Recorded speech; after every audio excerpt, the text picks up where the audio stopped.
यह है हमारे सनातन संस्कृति की पहचान। जय माँ शारदे, जय माता दी।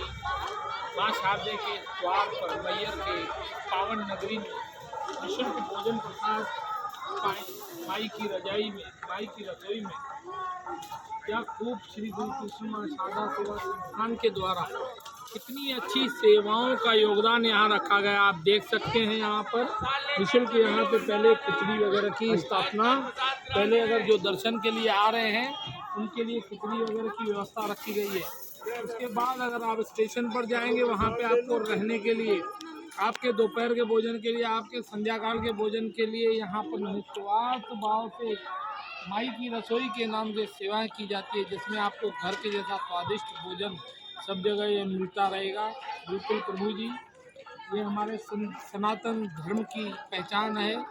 जय माता दी, जय माँ शारदे, अन्नपूर्णा माँ सबके ऊपर मेहर करे और हमारे सनातन संस्कृति को और आगे बढ़ाए।